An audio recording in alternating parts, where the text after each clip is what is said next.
അപ്പൊ ഈ ഒരു വിധി എന്തായാലും നീതിയുടെ പക്ഷത്തു നിന്നുള്ള വിധിയായിട്ട് എനിക്ക് കണക്കാക്കാൻ പറ്റില്ല. കാരണം ഈ അതിജീവിതയ്ക്ക് വേണ്ടി വക്കാലത്തെടുത്തത് ഒരു വനിതാ അഭിഭാഷകയാണ്.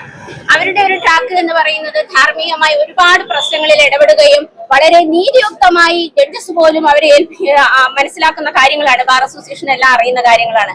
അത്തരം ഒരു അഭിഭാഷക വക്കാലത്തെടുത്ത അതിജീവിതയ്ക്ക് നീതി കിട്ടിയില്ല എന്ന് പറയുമ്പോൾ വളരെയധികം വിഷമം തോന്നുന്നു. കാരണം എന്നെ പോലെയുള്ള ധാർമ്മികതയ്ക്ക് വേണ്ടിയും ഇത്തരം വിഷയങ്ങളുമായി കൈകാര്യം ചെയ്ത് നീതിക്ക് വേണ്ടി നിൽക്കുന്ന അഭിഭാഷകർക്ക് അത് ഒരു തിരിച്ചടിയാണോ എന്ന് എനിക്ക് തോന്നിപ്പോകുന്നു. കാരണം ഞങ്ങളെല്ലാം നിരുത്സാഹപ്പെടുത്തുന്ന രീതിയിൽ ഞങ്ങളെല്ലാം പ്രോത്സാഹിപ്പിക്കേണ്ട നീതിപീഠം, പ്രത്യേകിച്ച് ജുഡീഷ്യൽ ഓഫീസേഴ്സിന്റെ വശത്തുനിന്ന് നീതിക്ക് വേണ്ടി വാദിക്കുന്ന വക്കീലന്മാർക്ക് പ്രോത്സാഹനം തന്നെ കിട്ടണം, ജനങ്ങളുടെ ഇടയിൽ നിന്നും തന്നെ കിട്ടണം. അങ്ങനെയുള്ള ഒരു സ്ഥിതിക്ക് ഇങ്ങനെ ഒരു വിധി വന്നപ്പോൾ അത് വളരെയധികം വേദനാജനകമാണ്.